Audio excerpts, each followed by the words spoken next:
Chapter number 6 के अंदर हमने लिटिल बिट पॉइंट क्लैरिफाई किया था। उसके अंदर भी समथिंग डिफरेंट ही था कि रिवीजन करवाने का, देखो एवरी टाइम मैं रिवीजन कराऊंगा, उसका मेन रीजन क्या है, ये है चैप्टर 6 पूरा डिपेंड है 7 8 9 10 11 तक। उसके अंदर कोई डाउट्स नहीं होगा। जैसे हम चैप्टर आगे चलाएंगे तो आपको समझ में आ जाएगा। और स्टूडेंट, दूसरा भी मैं आपको इन्फॉर्म कर देता हूँ, अभी जो हमारा जो चैप्टर की सीक्वेंस में स्टार्ट करने वाला हूँ नेक्स्ट लेक्चर से, प्लीज एब्सेंट मत रहना। साइंस वाले अपना अपना मेन सब्जेक्ट भूल जाएंगे, कॉमर्स वाले भी अपना मेन सब्जेक्ट भूल जाएंगे। जो एक्चुअली आपकी फी वसूल करने वाला जो सब्जेक्ट अभी स्टार्ट हो रहा है वो अभी मेन है। जैसे आगे हमने ऑलरेडी 3 लैंग्वेज लर्न कर चुके हैं। एक है HTML, second CSS and JavaScript. तीनों का यूज करके हमने फॉर्म बनाना सीखा। ओके, उसके अंदर वैलिडेशन लाना लर्न कर लिया, उसको लुक वाइज स्टाइलिश कैसे बनाना वो भी सीख लिया, और वेबसाइट बनाना सीख लिया। 30 मार्क्स का प्रैक्टिकल और ओनली फॉर 45 मार्क्स का थियरी हमने अभी तक कंप्लीट किया। 55 का अभी रिमेनिंग है और 55 मार्क्स इंपॉर्टेंट है। तो उसके रिगार्डिंग हम अभी यहाँ से स्टार्ट करते हैं। चैप्टर नंबर 6 का अगेन वेटेज में आपको इन्फॉर्म कर दूं, 8 मार्क्स है, पेज है ओनली फॉर 6। रिवीजन के अंदर ये ऑलरेडी हमने सब कुछ प्रॉपर लाइन टू लाइन भी समझा है। ये रिवाइज करके मैं चैप्टर नंबर 7 का भी इंट्रोडक्शन स्टार्ट कर दूंगा, जिसे नेक्स्ट लेक्चर में मुझको कोई प्रॉब्लम नहीं हो। मिस आप आपका क्लियर मिस जो पॉइंट है वो स्पेसिफाई हो जाएगा। चैप्टर नंबर 6 के अंदर हमने क्लैरिफाई किया था ऑब्जेक्ट ओरिएंटेड कंसेप्ट। ऑब्जेक्ट का मीनिंग क्या होता है? स्मॉल एलिमेंट है, वो टचेबल भी हो सकता है, नॉन टचेबल है। पर हम सॉफ्टवेयर की साइड से बात करें, मैं एग्जांपल एक लाइब्रेरी का सॉफ्टवेयर बनाना चाहता हूं, अभी मैं टेक्निकली की बात कर रहा हूं, या कोई ऑनलाइन टिकट बुक करवाने का सॉफ्टवेयर बना रहा हूं, या कोई रेलवे स्टेशन का ऑब्जेक्ट बना रहा हूं। तो हमने अभी देखा, मैं वेबसाइट बनाना चाहता हूं तो वेबसाइट के ऑब्जेक्ट क्या आते हैं? इमेजेस वो एक ऑब्जेक्ट था, टेबल वो एक उसका ऑब्जेक्ट था। ओके, अभी अच्छी तरह देखना, उसमें हॉरिजॉन्टल लाइन वो एक ऑब्जेक्ट था जिसको हम टच नहीं कर सकते, इमेज को टच नहीं कर सकते, वो भी ऑब्जेक्ट ही था। बट वो वेबसाइट को यूज करने के लिए हम कीबोर्ड, माउस, लैपटॉप, इंटरनेट वो भी यूज करें, वो भी एक ऑब्जेक्ट ही है। उसके बिना ये सब कुछ पॉसिबल है। मैंने वेबसाइट बना लिया पर मैं उसके स्क्रॉल ही नहीं कर सकता, वेबसाइट पे क्लिक ही नहीं कर सकता, तो वेबसाइट बनाने का पर्पस क्या है? जो आप माउस कीबोर्ड है वो टचेबल है, पर जो एक्चुअली वेबसाइट है वो आप टच नहीं कर सकते। उसके बैकग्राउंड में जो सॉफ्टवेयर हमने यूज किया है कंपोजर, वो भी एक ऑब्जेक्ट ही है, पर सबका रोल, सबका पर्पस, सब कुछ डिफरेंट है। इस सब का कॉम्बिनेशन करके ही हम प्रॉपर सॉफ्टवेयर डिजाइन कर सकते हैं। मैं एग्जांपल दूं, लाइब्रेरी की मैं बात करूं तो लाइब्रेरी के अंदर सॉफ्टवेयर बनाने के लिए सबसे बड़ा इंपॉर्टेंट है बुक, वो भी एक ऑब्जेक्ट है। और बुक को ऑर्गेनाइज करने के लिए जो कपबोर्ड है वो भी ऑब्जेक्ट है। ओके, और उसके लिए सॉफ्टवेयर रिकॉर्ड रखने के लिए सॉफ्टवेयर है, वो भी ऑब्जेक्ट है। लाइब्रेरी भी ऑब्जेक्ट है, टेबल भी ऑब्जेक्ट है, चेयर भी ऑब्जेक्ट ही है, फैन, लाइट, ओके, जो भी यूज करो वो सब कुछ ऑब्जेक्ट ही है। ये सब कुछ हमने ऑलरेडी स्टडी कर चुके हैं। बट यहां से हमारा मेन कंसेप्ट स्टार्ट होता है। विदाउट ऑब्जेक्ट इन फ्यूचर आपको कंप्यूटर साइंस के अंदर जाना हो, BCA BSc के अंदर जाना हो, या कोई भी टॉप लेवल का इंजीनियर बनना हो, क्या में ओके, वो XYZ इंजीनियर हो, कंपलसरी आपको ये OOP लैंग्वेज लर्न करना पड़ेगा। इसका एक्चुअली स्ट्रक्चर स्टार्ट हुआ था C++ और जावा से। जो अभी हम नेक्स्ट लेक्चर के अंदर डाइवर्ट होने वाले वो जावा है। और जावा डेंजरस इसके लिए, वो समझाने के लिए मुझको मैक्सिमम टाइम जाएगा, मैक्सिमम। और ये पूरे सब बच्चों को मर्ज करने के एक ही रीजन था, मैं आपको मैक्सिमम टाइम दूं। अब अलग अलग हो गए तो मैं आपको सब बेंच को ओनली फॉर 1 दे सकता हूँ। मैं अभी 1 30 मिनट्स 40 मिनट्स हो सकता है 2 भी दूं। ये छुट्टी अभी आ रही है, उसका मैक्सिमम मैं यूज करने वाला हूँ, तो उसके लिए भी आप रेडी रहना। ओके, तो हमने ऑब्जेक्ट के बारे में क्लैरिफाई किया, ऑब्जेक्ट क्या है, उसका इंट्रोडक्शन। ऑब्जेक्ट का कंसेप्ट स्टार्ट हुआ था 1960 टू 1980, ये 20 इयर्स तक ये सब लैंग्वेज बनाई गई। मैंने आपको वो भी समझाया ये सब लैंग्वेज क्यों चाहिए, HTML लैंग्वेज क्यों हमने आगे लर्न की, CSS क्यों बना, क्योंकि कंप्यूटर को एक ही लैंग्वेज समझ में आते हैं, बाइनरी। ओके, बट उसके स्पेसिफाई, जैसे आप महाराष्ट्र में जाओगे तो मराठी बोलोगे, गुजरात में आओगे तो गुजराती बोलोगे, सब है तो लैंग्वेज ही है ना, वो तो सब है तो लैंग्वेज ही।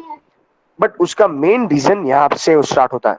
तो कहने का मेन पर्पस है यहाँ पे वेबसाइट की अलग लैंग्वेज होती है, प्रोग्राम बनाने की अलग लैंग्वेज है, गेमिंग बनाने के लिए अलग अलग सॉफ्टवेयर है, ओके, अलग लैंग्वेजेस है, सबका अलग अलग यूज है। ओके, तो यहाँ पे सब कुछ समझ में आ गया। ओके, तो ये हुआ उसका मेन रीजन। अभी यहाँ पे दूसरा एक 1960 से पहले क्या सॉफ्टवेयर नहीं थे? सॉफ्टवेयर थे, पर उसकी लैंग्वेज अलग थी। ओके, तो अभी देखिए, लॉकडाउन से पहले स्टडी करने की अलग मेथड थी, लॉकडाउन के बाद जो स्टडी की मेथड है वो दोनों डिफरेंट होने वाली है।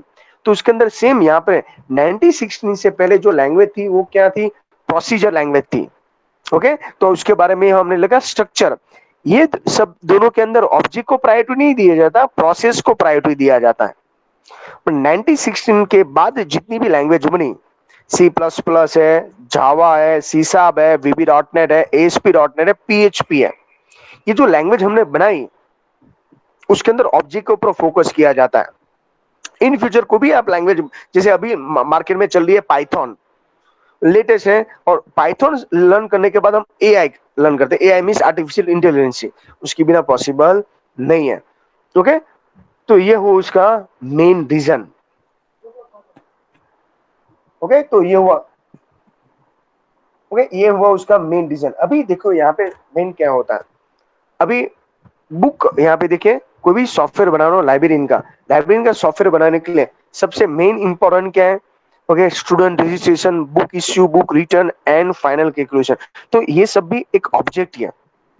तो बट पहले के टाइम पे और अभी के टाइम पे दोनों में डिफरेंट क्या है, तो मैंने आपको अभी क्लैरिफाई है। जैसे मैं लाइब्रेरी का सॉफ्टवेयर 1960 से पहले बनाता था, तो उसके ऊपर किसके ऊपर फोकस करता था? प्रोसेस के ऊपर फोकस करता था, उसका स्ट्रक्चर के ऊपर फोकस करता था। 1916 के बाद जब से ये ओपी का कंसेप्ट आया, तो मैं वो सॉफ्टवेयर बनाने के लिए ओनली फॉर फोकस किसके ऊपर करता था? लाइब्रेरियन और उसके बुक के ऊपर। कितने अवर्स बच्चे बुक यूज करे उसके ऊपर डिपेंड नहीं है। समझा देता हूं। अभी मैं यूट्यूब की कोई चैनल बना रहा हूं, तो मैं फोकस किसके ऊपर करता हूं? मेरे वीडियो के ऊपर। क्रिएटिविटी वीडियो होना चाहिए। कितने सब्सक्राइबर है वो हमारे लिए इंपॉर्टेंट नहीं होता है, उसके वो कितने व्यू हो रहे हैं अभी हमारे लिए इंपॉर्टेंट, क्योंकि हम कोई प्रोफेशनल यूट्यूबर नहीं है। हमारा मेन गोल यूट्यूब का में से मनी का नहीं है। ओके, ये उसका मेन रीजन। ओके, ये हुआ मेन। ओके, ये हुआ उसका मेन रीजन। अभी ये हुआ उसका क्लैरिफिकेशन। अभी नेक्स्ट देखिए,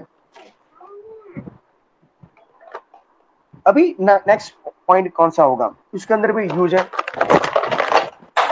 निकल,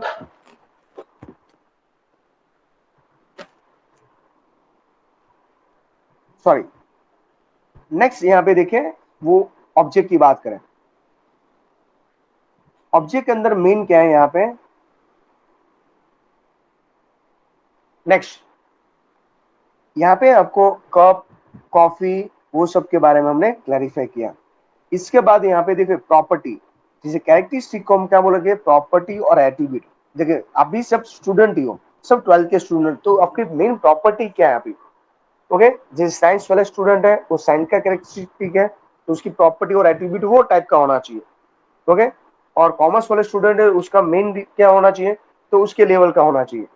उसके बाद उसका बिहेवियर और वैल्यू और स्टेट, तो हमने इसके अंदर भी लर्न किया। बिहेवियर को मेथड बोला जाता है, बिहेवियर को स्टेट भी बोला जाता है, और वैल्यू भी बोला जाता है। तो ये सबका चार्ट ऑलरेडी हमने रिप्रेजेंटेशन कर दिया हुआ है।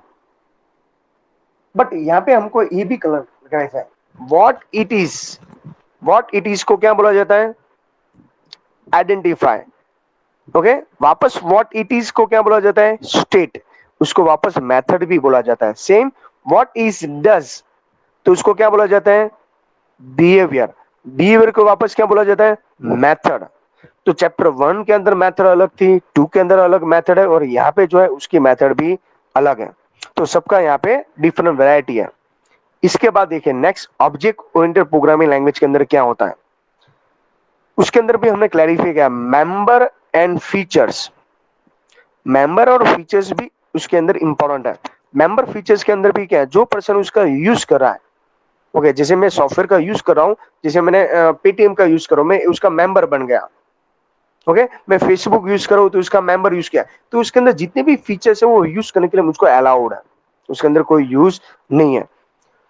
नेक्स्ट यहाँ पे उसने एग्जांपल दिया है भाई ऑब्जेक्ट ओरिएंटेड अंदर क्या है, जैसे मैं रेलवे रिजर्वेशन का कोई सॉफ्टवेयर बना रहा हूँ तो ट्रेन वो ऑब्जेक्ट है, वो जो टच कर सकता हूँ, पैसेंजर है ओके वो ऑब्जेक्ट है उसको टच कर सकते हैं, टिकट है ओके स्टेशन है उसको टच कर सकते हैं। तो ये सब जनरेट कैसे होता है, हो सकता है आप आईआरसीटीसी का सॉफ्टवेयर यूज कर रहे हो या वेबसाइट यूज कर रहे हो, तो ये सब उसका भी यूज ही है। नेक्स्ट देखिए class, what is meaning of the class.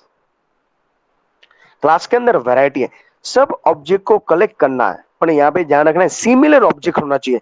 मैं रेलवे स्टेशन का सॉफ्टवेयर बना रहा हूँ तो उसके अंदर रिकॉर्ड ओनली फॉर ट्रेन और पैसेंजर का ही होना चाहिए, इसमें बस के रिगार्डिंग कोई भी इफेक्ट या कोई इंफॉर्मेशन नहीं होना चाहिए। तो यहाँ पे एक इंपॉर्टेंट है, तो देखिए यहाँ पे एग्जांपल में ये समझाया गया है, जैसे मैं पर्सन नाम का एक क्लास बना रहा हूँ, अभी मैं सॉफ्टवेयर लेवल की बात कर रहा हूँ, तो उसके अंदर क्या होना चाहिए, पे पर्सन का नेम होना चाहिए, सिटी होना चाहिए, जेंडर होना चाहिए, बर्थडे होना चाहिए और प्रोफेशन होना चाहिए।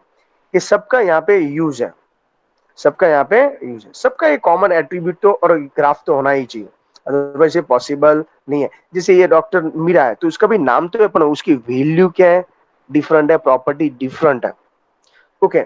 उसके बाद हमने ये भी लर्न किया भाई क्लास डायग्राम क्या होना चाहिए, स्ट्रक्चर होना चाहिए। हमने आगे वाले चैप्टर के अंदर लर्न किया एचटीएमएल का खुद का स्ट्रक्चर था, डायग्राम था, जैसे एचटीएमएल स्टार्ट हेड ब्ला ब्ला, हमने कंटिन्यूस फ्लो, उसके स्ट्रक्चर में हम कोई चेंजेस नहीं कर सकते, वो अलाउड नहीं। सेम टू सेम यहाँ पे क्लास का भी एक डायग्राम है, उसको क्या बोला जाता है, यूनिफाई मॉडलिंग लैंग्वेज और object management group OMG.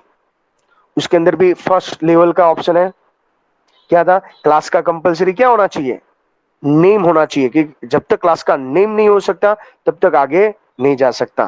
Class की एट्रीब्यूट होना चाहिए, तो क्या होना चाहिए एट्रीब्यूट के अंदर, तो वो भी क्लैरिफाई, देखो क्लास का नाम है तो पर्सन नाम का क्लास हमने आगे देखा, एट्रीब्यूट है तो नेम वो सब उसका एट्रीब्यूट है।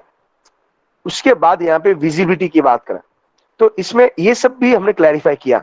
आर्ग्यूमेंट है, अभी यहाँ पे देखना अच्छी तरह ऑब्जर्व करना, मैं आपको बोलूं ये क्लास का नाम है पर्सन, ये एट्रीब्यूट नेम है, नेम स्ट्रिंग में होना चाहिए, स्ट्रिंग ऑलवेज डबल कोट में होता है, ऐसा हमने आगे कुछ स्टडी किया था। सीटीपी स्ट्रिंग है, जेंडर है वो ओनली फॉर सिंगल कैरेक्टर में, एम ही है जो कैरेक्टर सिंगल कोट में होता है। बर्थडे है तो ये आगे माइनस है, तो ये विजिबिलिटी है, माइनस का सिंबल क्या इंडिकेट करता है, प्राइवेट ओके। और डेट है, अभी देखो यहाँ पे प्रॉब्लम क्या है, प्रोफेशन तो स्ट्रिंग है बट जैसे बर्थडे है तो बर्थडे के अंदर जो डी एम वाई है वो कंपलसरी इंटीजर होना चाहिए, इंटीजर का मीनिंग होता है वॉल नंबर, और ये कंट्री वाइज चेंज होता है। जैसे मैं कोई सॉफ्टवेयर बना रहा हूँ डेट तो सब में कॉमन ही है, एक भी पर्सन का बर्थडे नहीं होगा ऐसे पॉसिबल नहीं है, ओके वो फैक्ट डालता है वो अलग बात है पर होना कंपलसरी चाहिए, बट उसका स्ट्रक्चर चेंज होता है कंट्री वाइज। वो सॉफ्टवेयर में इंटरनेशनल बेस पे बना रहा हूँ, लाइक व्हाट्सएप है ओके, तो फॉरेन का स्ट्रक्चर अलग है, यहाँ का स्ट्रक्चर है, जैसे हमारा इंडिया का स्ट्रक्चर है D D M M Y Y okay, foreign का है M M D D Y Y, तो उसके हिसाब से सॉफ्टवेयर में फ्लेक्सिबिलिटी मिलनी चाहिए। जैसे आप इंडिया कोई भी फॉर्म रजिस्टर करते हो इसके अंदर इंडिया सिलेक्ट करते हो तो उसका पूरा स्ट्रक्चर क्या हो जाता है, सॉफ्टवेयर का चेंज, ये अलाउड होना चाहिए। और ये जो ब्रैकेट के अंदर लिखा जाता है, देखो ये ब्रैकेट एम्प्टी है तो इसका मीनिंग क्या होता है, नो आर्ग्यूमेंट, ये ब्रैकेट देखिए आप पैरेंथेसिस ब्रैकेट वो एम्प्टी नहीं है, उसके अंदर आर्ग्यूमेंट है, कितनी आर्ग्यूमेंट है, 3, और आर्ग्यूमेंट को डिवाइड करते हैं कॉमा से, कैसे डिवाइड किया जाता है, कॉमा से ओके। तो ये उसका मेन रीजन, अभी यहाँ पे क्लैरिफाई करिए अच्छी तरह समझना, ये इंपॉर्टेंट है। एग्जाम में आपको पूछा स्क्वायर ब्रैकेट है वो ऑप्शनल है ओके, एंगुलर ब्रैकेट है जो क्लोज करने के लिए इंपॉर्टेंट है। विजिबिलिटी टोटल 4 है, private, protected, public and package. तो हमने लर्न किया था ये माइनस है वो प्राइवेट का है, हैशटैग है वो प्रोटेक्टेड का है, प्लस है वो पब्लिक का है, और टील है वो पैकेज का है। मोस्ट मोस्ट मोस्ट टाइम भी क्वेश्चन है, 110% ये बोर्ड के एग्जाम में आपको पूछा जाएगा। इसको हम विजिबिलिटी भी बोल सकते हैं और सिक्योरिटी पर्पस भी यूज हो सकता है। पूरे चैप्टर 8 के अंदर हमने क्लैरिफाई किया वापस पूरे सिंबल का यूज करना है, मोस्ट टाइम भी है। बट आपको एक एग्जाम के अंदर पूछा गया है तो ये एग्जांपल है, देखो नेम है वो स्ट्रिंग, ओके, बैलेंस है, स्ट्रिंग वो फ्लॉट है, और फ्लॉट का मीनिंग होता है पॉइंटिंग वैल्यू, उसको बोला जाता है डेसिमल। 0.0 है वो यूज है, और माइनस है वो क्या होना चाहिए, प्राइवेट का इंडियम, ओके, सिंबल है। तो यहाँ पे आपको समझाया गया है, देखिए ये जो सिंबल है यहाँ पे देखिए विजिबिलिटी है, तो ये माइनस है, ये वो मेथड का नाम है बैलेंस, यहाँ पे पैरामीटर है, सिग्नेचर है, और यहाँ पे लिखा है, हाँ एग्जाम में आपको पूछा गया पैरामीटर के अंदर कौन सा सिंबल से डिवाइड किया जाता है, comma, semicolon different, colon different, row different, column different, colon different, और रिटर्न वैल्यू है, देखो कॉलन करने के बाद रिटर्न डेटा टाइप वो यहाँ पे हमने क्लैरिफाई, और रिटर्न ऑलवेज केस में होना चाहिए, पॉइंटिंग में होना चाहिए। और एक एग्जांपल उसने दिया हुआ है, देखिए एग्जांपल क्या है उसके अंदर, सेट ऑफ द बर्थडे, ये आर्ग्यूमेंट है, इंटीजर ये, तो यहाँ पे मैंने आपको समझाया था, तो यहाँ पे मेथड का नाम है ना वो बर्थडे है, पैरामीटर क्या है, 3 है पैरामीटर, और सबको कॉमा से डिवाइड किया हुआ है, तो कॉमा आपको विजिबल हो रहा है। ओके, सेम टू सेम हमने लास्ट में यहाँ पे भी क्लैरिफाई किया। अभी आगे वाले हमने क्लास बनाया था, क्लास का नाम था पर्सन, ऑब्जर्व करना भी, बट अभी हमने दो ऑब्जेक्ट बनाया, P1 और P2। जो क्लास का था उसका खुद का एट्रीब्यूट भी था, सबका क्लास 1 का एट्रीब्यूट था नेम, क्लास 2 का भी एट्रीब्यूट है, पर दोनों के नेम डिफरेंट है, इसका नाम डिफरेंट, इसका भी, और यहाँ पे उसकी आर्ग्यूमेंट है वो डिफरेंट है, समझ में आ रहा है। तो ये उसका मेन रीजन। इसके बाद हमने लर्न किए अनकैप्सुलेशन। अनकैप्सुलेशन जब भी आप स्टडी कर रहे हो तो आपको याद क्या रखना है, कैप्सूल याद रखना है। इससे क्या होता है, बाहर का कोई भी पर्सन वो डेटा, सीक्रेट डेटा को यूज नहीं कर सकता।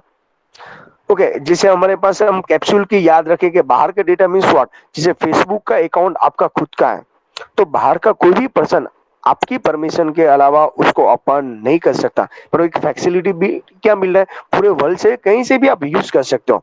तो यहाँ पे एक वर्ड है, क्या वर्ड इंपॉर्टेंट है, रैपिंग द डेटा, एक लेयर लगा देते हैं जिससे कोई भी पर्सन उसको डेटा को यूज न कर पाए, इसके लिए उसको बोला है सिंगल एंटिटी। ओके, फेसबुक के अंदर लॉट्स ऑफ आपके पर्सनल डेटा है, आपके फ्रेंड का लिस्ट है, वो सब कुछ है, फिर भी हम यूज नहीं कर सकते, उसका मेन रीजन यही है। ओके, क्यों यूज नहीं कर सकते, उसका मेन यहाँ पे उसको डेटा को सीक्रेट रखा गया, ओके, जिससे उसको मिसयूज न कर पाए। नेक्स्ट की हम पॉइंट की बात करें, यहाँ पे देखें, और जब आप अनकैप्सुलेशन हो तो याद रखना है, अनकैप्सुलेशन के अंदर कौन सी मेन इंपॉर्टेंट डेटा है, अनकैप्सुलेशन ऑलवेज प्राइवेट होता है। ओके, उसकी डेफिनेशन यहाँ पे है,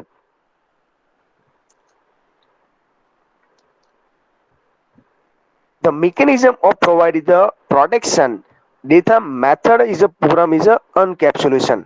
It is a possible of wrapping the data in single unit in the class is a declare as a private.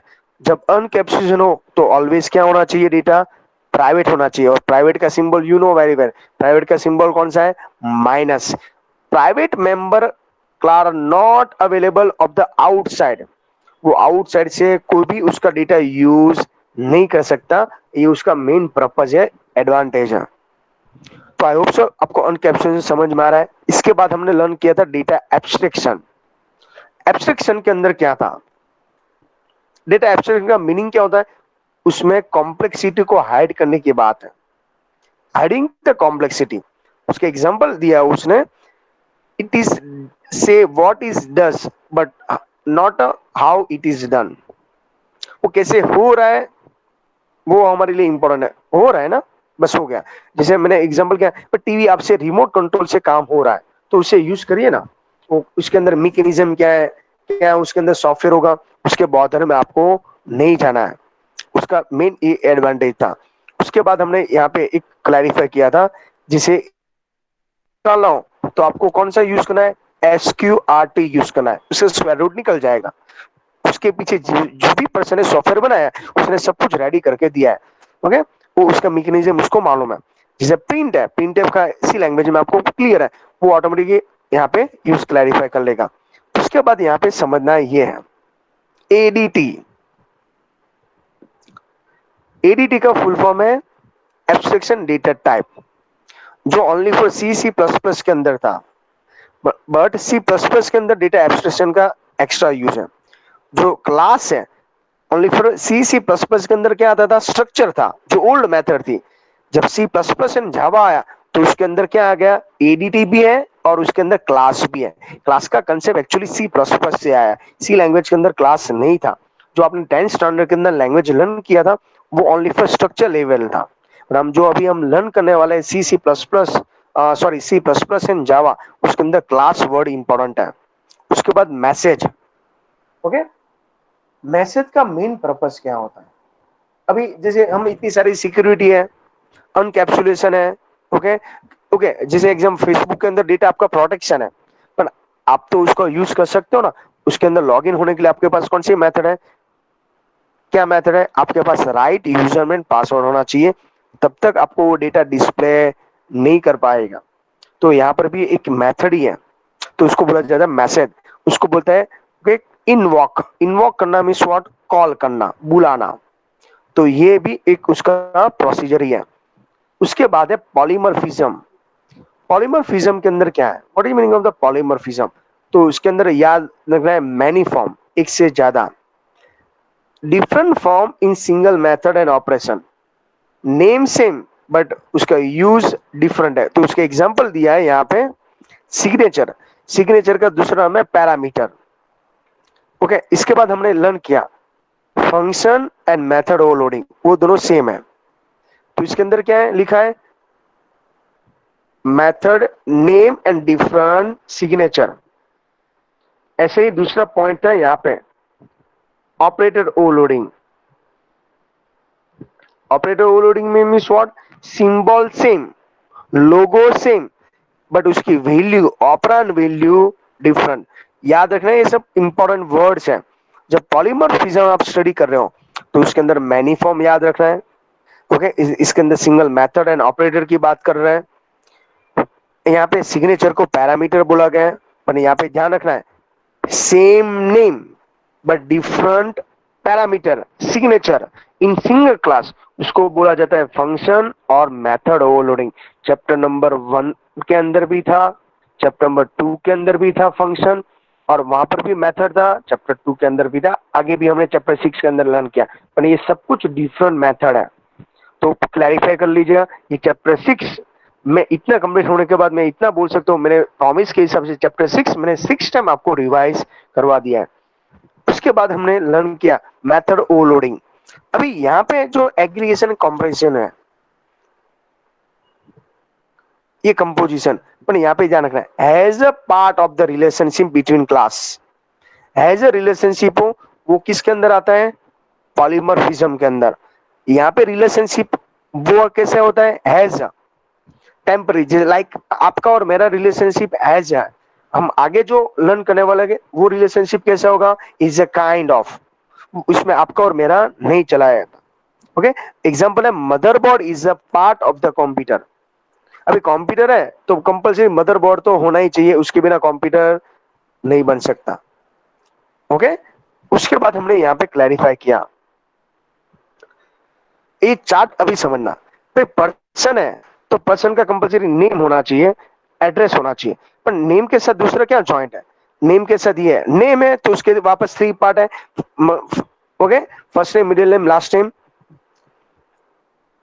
Person है तो कंपलसरी उसका एड्रेस होना चाहिए, एड्रेस के भी वापस लॉट्स ऑफ एट्रीब्यूट है, बट इसमें कॉमन क्या है, डिस्प्ले डिस्प्ले डिस्प्ले, सब कुछ इंफॉर्मेशन डिस्प्ले तो होना चाहिए ना। तो यहाँ पे ये एट्रीब्यूट की बात कर रहा है, तो यहाँ पे देखो सब में कॉमन क्या है, डिस्प्ले डिस्प्ले डिस्प्ले। तो ये कंसेप्ट को क्या बोला जाता है, ओके, पॉलीमॉर्फिज्म मेथड ओवरलोडिंग या फंक्शन ओवरलोडिंग। जब ये डिस्प्ले लिखोगे तो आपको पर्सन की सब डिटेल दिखेगा, नेम दिखेगा, एड्रेस दिखेगा, जेंडर दिखेगा, बर्थ डेट और प्रोफेशन। पर जब ये आप डिस्प्ले का यूज करोगे तो एड्रेस दिखाई देता है, पर ये एड्रेस किसका होगा, अलग का। ये डिस्प्ले करोगे तो ओनली फॉर नेम यूज दे सकता है। तो आपको क्या कौन सी डिटेल देखना है तो उसके ऊपर डिपेंड है। जैसे फेसबुक के अंदर आपका अकाउंट ओपन करोगे, अकाउंट ओपन करने की सबको यूजर में पासवर्ड मिला है, किसी को अलग नहीं है। हाँ, पर उसके अंदर पासवर्ड और वैल्यू की डिफरेंट है। और उसके अंदर सबके डेटा सबका कॉमन है, प्रोफाइल ही होती है। पर जब एग्रीगेशन वर्सेस कंपोजिशन हो, दोनों में डिफरेंट क्या है? ओके, पहले में क्या था? एग्रीगेशन एंड कंपोजिशन, पर उसमें दोनों में डिफरेंट क्या है? ऐसा कुछ हो तो उसके अंदर डिफरेंस होता है। क्या होता है उसके अंदर? एग्जांपल के थ्रू डायरेक्टली क्लैरिफाई करते हैं। यहाँ पे ऐसा समझाया गया है आपको, पर्सन 1 पर्सन 2 वो दोनों में कॉमन है भाई, इसका भी नाम है डिटेल्स है, इसका भी नेम है डिटेल्स है, पर यहाँ पे ये नेम है, वो पर्सन डिफरेंट है, यहाँ पे ये पर्सन डिफरेंट है, पर तो कॉमन क्या है? ये जो एड्रेस है, हो सकते हैं दोनों पर्सन की वैल्यू डिफरेंट है, एड्रेस दोनों का क्या है? सेम है। ओके, जैसे आप सबका कंप्यूटर क्लास का एड्रेस है सेम, ओके, उसकी लिंक है सेम, बट आप अलग अलग जगह से आ रहे हो, सबका नेम डिफरेंट है, स्ट्रीम डिफरेंट है, ओके, वैरायटी डिफरेंट है, तो यहाँ पे ये उसका ऑप्शंस अवेलेबल है। उसके बाद इसके अंदर मोस्ट मोस्ट मोस्ट एमपी है, दोनों में डिफरेंट है। जैसे यहाँ पे एक समझाया गया, क्लास के साथ मीन्स ये क्लास है पर्सन का, ये नाम का और ये एड्रेस का, तीन क्लास है, तीन क्लास का अलग अलग एट्रीब्यूट है, इसके अलग एट्रीब्यूट है, ये एट्रीब्यूट अलग है, ये है। उसके अंदर मैंने समझा, इसके अंदर कॉमन ये है डिस्प्ले डिस्प्ले डिस्प्ले, तो इसके अंदर बीच में रिलेशनशिप क्या है? आपका और मेरा रिलेशनशिप क्या है? ओके, आपका और पेरेंट्स का रिलेशनशिप क्या है? ओके, आप अपना फ्रेंड का, तो यहाँ पे कंप्यूटर के अंदर भी ऐसा होता है, समझाता हूँ। गूगल का रिलेशनशिप जीमेल से है, जीमेल का रिलेशनशिप एंड्रॉइड के साथ है, ओके, एंड जीमेल का रिलेशनशिप है play store, Google play store के साथ, ओके, इसका रिलेशनशिप है गूगल मीट के साथ। हम ये सब लॉगिन हो रहे हैं ना अभी, वो डायरेक्टली इनडायरेक्टली जीमेल के थ्रू है, तो ये हमारे लिए इंपॉर्टेंट है। तो यहाँ पे स्ट्रॉन्ग रिलेशनशिप क्या है? मैं गूगल ही अकाउंट ही रीड कर दूंगा तो मीट भी नहीं चलेगा, नहीं चलेगा प्ले स्टोर, नहीं चलेगा कोई भी अकाउंट।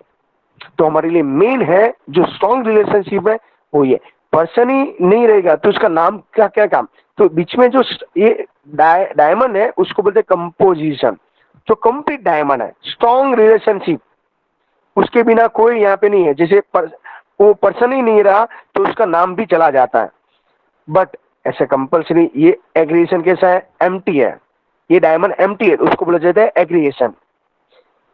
वो पर्सन चला गया, उसका नाम चला गया, अपन एड्रेस तो यहाँ पे रहता है क्योंकि उसकी जगह पे और कोई भी हो सकता है। जैसे एग्जांपल, नेक्स्ट ईयर आप सब मेरे 12 में से पास आउट, अच्छे मार्क्स के साथ पास आउट हुए, तो क्या ये मैं क्लास नहीं चलाऊंगा?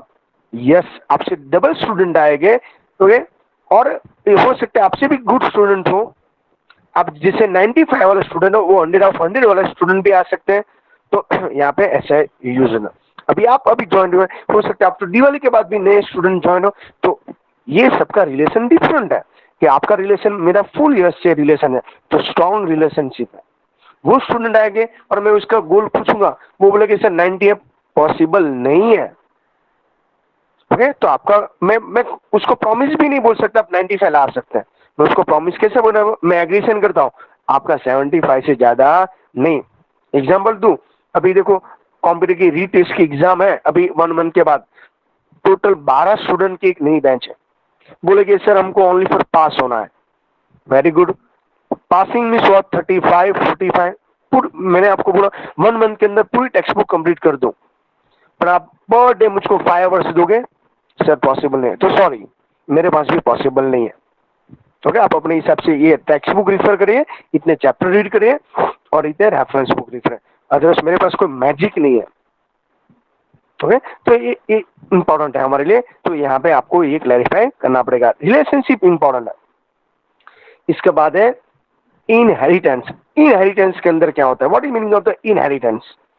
यहाँ पे रिलेशनशिप कैसा है, मैंने आपको जस्ट अभी इन्फॉर्म किया, कैसा रिलेशनशिप होना चाहिए? Is a kind of the relation. Okay, kind of के अंदर क्या आता है? जो गॉड ने बनाया हुआ है, पेरेंट्स का रिलेशनशिप और आपका रिलेशनशिप नॉर्मल है, ओके, मिस उसके अंदर कोई चेंजेस नहीं कर सकता, जो गॉड ने ऑलरेडी बना के दिया है उसमें आपको और मेरे रिलेशनशिप में चेंजेस कर सकते हैं। देखो यहाँ पे एग्जांपल दिया, पर्सन है, ओके, वही टीचर हो सकता है, तो इसमें मेन क्लास कौन सा है? पर्सन, पर्सन है इसलिए वो टीचर बना ना, तो पर्सन के जो एट्रीब्यूट है, नेम होना चाहिए, सिटी, जेंडर होना चाहिए, तो वो ऑलरेडी टीचर के अंदर होते ही है, उसको एक्स्ट्रा नहीं बोलना है। मैं ऐसे बोलूं आपके पास स्मार्टफोन है, तो आई नो वेरी वेल, मुझको मालूम नहीं स्मार्टफोन के अंदर ब्लूटूथ होता है, ओके, जीपीएस होता है, उसके अंदर सब कुछ चलता है, खत्म हो गया। पर टीचर से तो बट उस टीचर्स का नाम, तो उसमें से पहले पहले पर्सन होना चाहिए, पर्सन के बाद वो टीचर बनना चाहिए। तो ये सब क्लास है, ये सुपर क्लास है, ये इसके अंदर आपको स्टडी करना है। ओके, यहाँ पे आपको क्लैरिफाई कर, मोस्ट टाइम भी एग्जांपल्स हैं। ओके, यहाँ पे जो वर्ड के अंदर आपको क्लैरिफाई करना है, ये टर्मिनोलॉजी है। न्यू क्लास, इसको सब क्लास भी बोला जाता है, चाइल्ड भी बोला जाता है, और डिराइव क्लास भी बोला जाता है। तो न्यू क्लास के 3 नेम एक्स्ट्रा है, न्यू क्लास, सब class, child class and derive class. उसके ऑप्शन में यहाँ पे एग्जिटिंग क्लास को क्या बोला जाता है? Super class, parent class and base class. Student, ये सब कंसेप्ट क्लियर रखना। इसमें लॉट्स ऑफ स्टूडेंट एब्सेंट है, उसके लिए मैंने ये थोड़ा रिकॉर्डिंग तो कर रहा हूँ, पर फिर भी मुझको इतना इफेक्टिव नहीं लग रहा है। ओके, तो इसके अंदर ये भी है, अब देख लीजिएगा अपने हिसाब से। मैंने इसके लिए आपको 2 टाइम आपको होमवर्क भी दिया था, रीडिंग कर लेना, इसके बाद ही इसमें समझ में आएगा। उसके बाद इसमें क्लैरिफाई किया है। तो अगेन वही कंसेप्ट है, ये सुपर क्लास है, ये इसके सब क्लास है, ये सब क्लास है। ये किसके लिए सब क्लास है?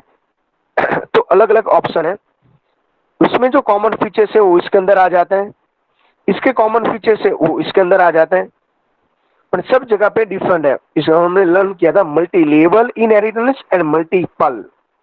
तो मल्टीपल नाम की जो गर्ल्स है, उसके mother and father means 2 class में से एक क्लास बनता है।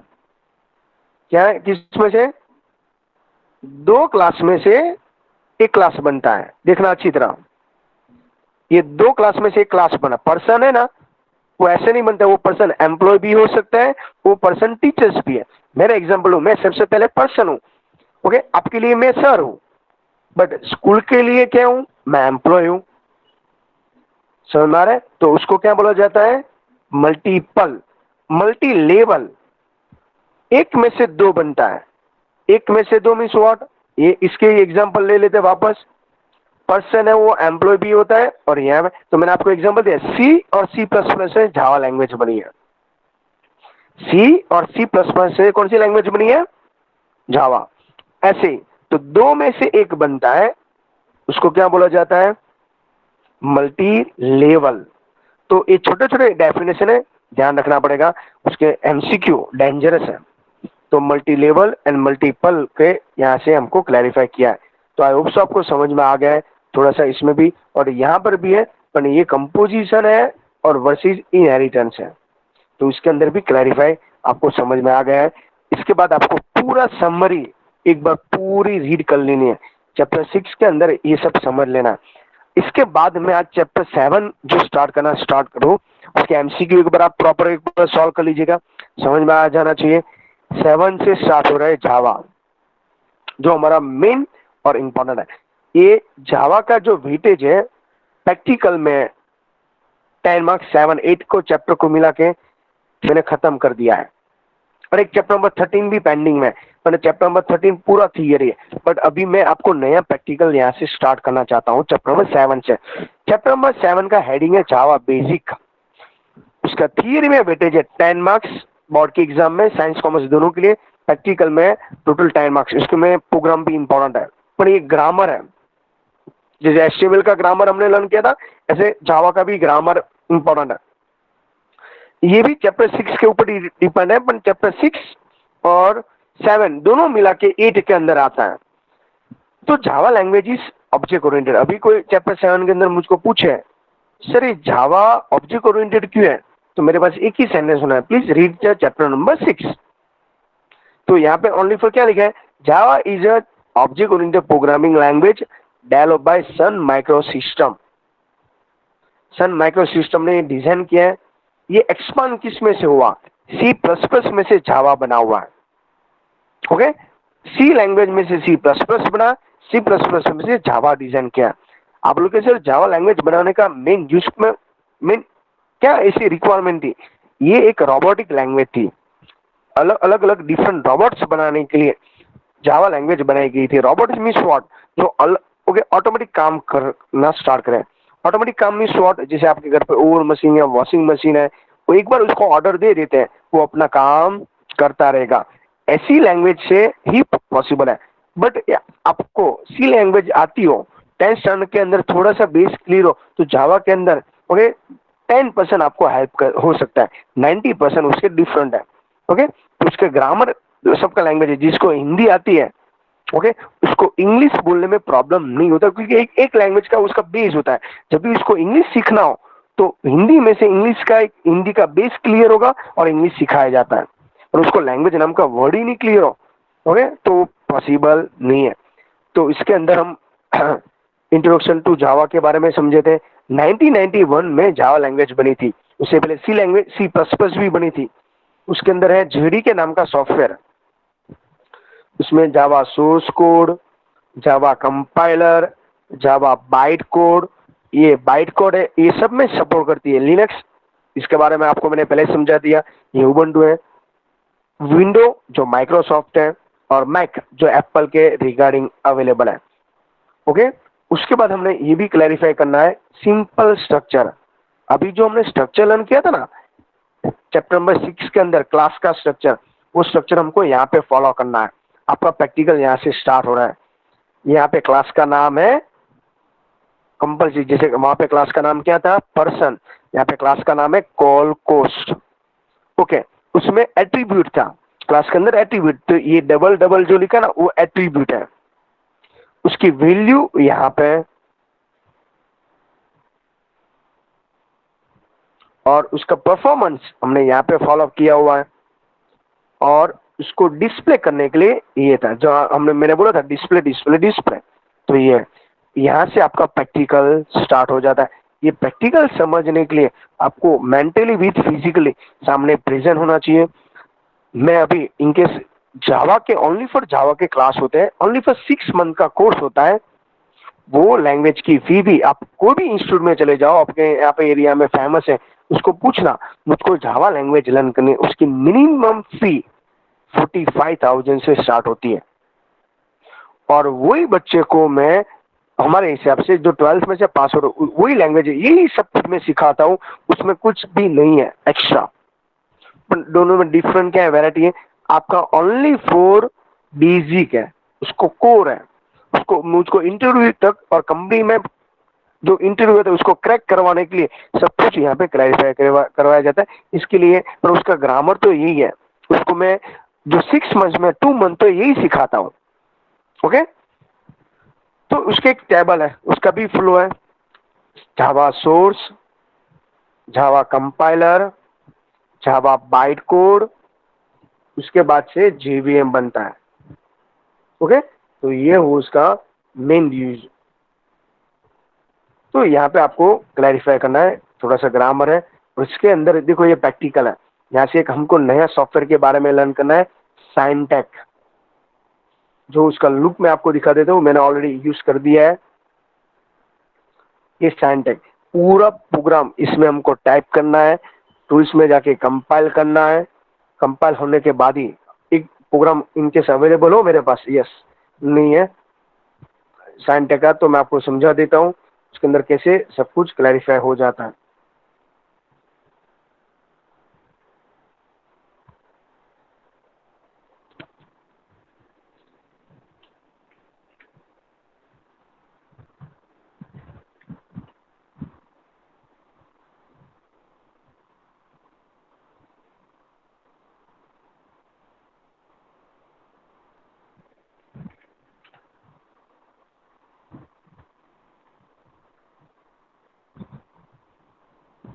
कंप्यूटर हैंग हो जाता है मीन्स ये अभी कैपेबल नहीं है सब कुछ फाइंड आउट कर पाए। इसके अंदर जावा के प्रोग्राम नेक्स्ट टाइम से मैं थोड़ा रेडी कर दूंगा, 2-3 है ही इसके अंदर, पर अभी मुझको ढूंढना पड़ेगा। तो एक दो प्रोग्राम हम यहाँ पे टाइप करेंगे, चलो निकाल ही देता हूँ, कहीं तो कोई तो मिल ही जाएगा एक दो प्रोग्राम।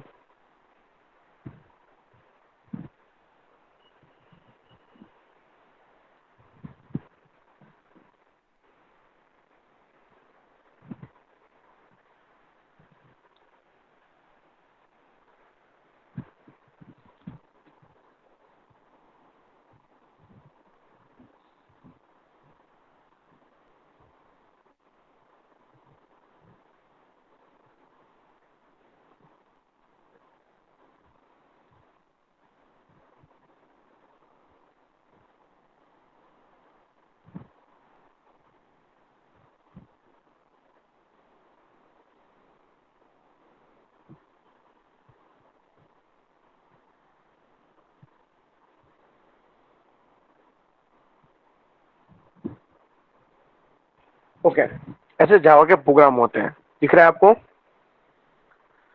ओके, ये सब कुछ हमको टाइप करना है ऐसे। इसके बाद टूल्स में जाके कंपाइल करना होता है। यहाँ पे आपको एरर दिखाई देती है। ओके, सी लैंग्वेज में जैसे होता था, यहाँ पे एग्जिट कोड 0 से हमको समझ में आ जाता है। इसके बाद उसमें टूल्स में जाके गो करना पड़ता है, जो भी आउटपुट होगा उसका आउटपुट भी यहाँ पे दिखाई देता है। ये सब कुछ हमको टाइपिंग करना है। अभी ये सब कुछ टाइपिंग वाला काम है। ध्यान रखना स्टूडेंट, जो आपको टाइपिंग नहीं आएगा तो आगे नहीं जा पाओगे। तो मैंने ये सैंटेक का इंट्रोडक्शन किया। अभी प्रोग्राम ये टाइप करना है पूरा। देखो सैंटेक के अंदर हम टाइप करेंगे पूरा प्रोग्राम। ओके, और यहाँ पे एग्जिट कोड 0 आना चाहिए। हमारा मेन टारगेट होता है एग्जिट कोड 0 लाना। एग्जिट कोड 0 आ गए तो 10 में से 10। ये प्रोग्राम एग्जाम में 10 मार्क्स में पूछे जाते हैं। 10 मार्क्स मीन व्हाट, आपका 1.5% हुआ। ओके, कौन से IMP वो हम लर्न करेंगे। जैसे वापस स्ट्रक्चर आया, स्ट्रक्चर ऑफ द, देखो हमने आगे चैप्टर 6 के अंदर हम भी लेके ना, तो क्लास का नाम होना चाहिए, उसके एट्रीब्यूट होना चाहिए। देखो यहाँ पे डिक्लेरेशन किया है, तो ये यहाँ पे ब्रैकेट स्टार्ट ब्रैकेट ओवर, ये ब्रैकेट स्टार्ट ब्रैकेट ओवर। अभी इसके अंदर समझाया गया है वेरिएबल क्या है, क्लास का नाम क्या होना चाहिए। अभी देखो आप लोग सर क्लास का नाम क्या होना चाहिए, तो अभी हमने देखा वेरिएबल और मेथड क्या है, वापस यहाँ पे आया। आपको पूछा गया, ये ध्यान रखना, मेन मेथड है ना वो ऑप्शनल होती है। ये एक ध्यान रखना है, MCQ बोर्ड के एग्जाम में ये पूछा हुआ था। मेन मेथड क्या होती है, ऑप्शनल। इसके बाद हमको लर्न करना है डेटा टाइप। बड़ा बड़ा कंसेप्ट है। वेरिएबल क्या है, लिटल्स क्या है, कमेंट है, जावा स्टेटमेंट है। ऑपरेटर हमने लर्न किया, अरिथमेटिक ऑपरेटर क्या है, कंपैरिजन ऑपरेटर क्या है, और लॉजिकल ऑपरेटर क्या है। डेटा टाइप टोटल 8 है। डेटा टाइप कितने टोटल 8। उसका बड़ा सा चार्ट है। इसमें से ये चार्ट में से 110% बोर्ड के एग्जाम में आएगा। 110%, कितना इंपॉर्टेंट है। वो कैसे, हम नेक्स्ट लेक्चर में स्टडी करेंगे। वेरिएबल क्या है, आगे चैप्टर नंबर 2 के अंदर हमने वेरिएबल लर्न किया, वो अलग और ये वेरिएबल भी अलग है। इसके बाद वापस ब्रैकेट आया, ये ब्रैकेट की यहाँ पे वैरायटी अलग है। चैप्टर 6 के अंदर भी था, चैप्टर नंबर 1 के अंदर था, वो डिफरेंट। ओके, ये सबके रूल्स हैं। इसके बाद हमको इसके अंदर ये छोटे छोटे प्रोग्राम है, पॉइंट क्लैरिफाई करना है। बड़ा सा ये आप समझो तो थोड़ा हेडेक वाला काम है। स्लैश एन का मीनिंग होता है न्यू लाइन, स्लैश टी का मीनिंग होता है टैब। ये सब कुछ क्लैरिफाई करेंगे। स्ट्रिंग अभी हमने पहले ही लर्न किया, जो डबल कोट में लिखा जाता है इसको क्या बोला जाता है, स्ट्रिंग। यहाँ पे देखो लिखा हुआ है। कमेंट है, कमेंट लिखने की 3 वैरायटी है, single line, multi line and document. इसके बाद यहाँ पे ऑपरेटर स्टार्ट होता है। तो सबसे पहले arithmetic operator, total arithmetic operator 5। Okay, arithmetic operator total 5 है, जैसे plus minus division and multiplication. उसका पूरा प्रोग्राम और पूरा प्रोग्राम है। ये सब प्रोग्राम हमको टाइप करना पड़ेगा इंडिविजुअल। इसके बाद इसमें इंक्रीमेंट डिक्रीमेंट ऑपरेटर है। सब कुछ याद रखना है, सबका सिंबल होता है अलग अलग, plus plus and minus minus. इसके बाद कंपैरिजन ऑपरेटर, उसको बोला जाता है रिलेशनल ऑपरेटर, उसका दूसरा नाम है रिलेशनल ऑपरेटर। टोटल 6 है। Equal to, not equal to, less than, greater than, less than equal to, greater than equal to. इसके बाद लॉजिकल ऑपरेटर, लॉजिकल ऑपरेटर दूसरा नाम है बुलियन ऑपरेटर। उसमें 4 वैरायटी है, एंड और नॉट और एक्सऑर, जो 10th में अलग था। उसके सिंबल भी आपको याद रखना पड़ेगा। एन का सिंबल है ये, ओके, और का सिंबल है ये, डबल टाइम 5% टेक्स्ट बुक का थोड़ा सा लुक है। एक्सऑर का सिंबल है कैप साइन, और नॉट का है एक्सक्लेमेटरी मार्क्स। ये क्या है वो हम क्लैरिफाई करेंगे। Short circuit,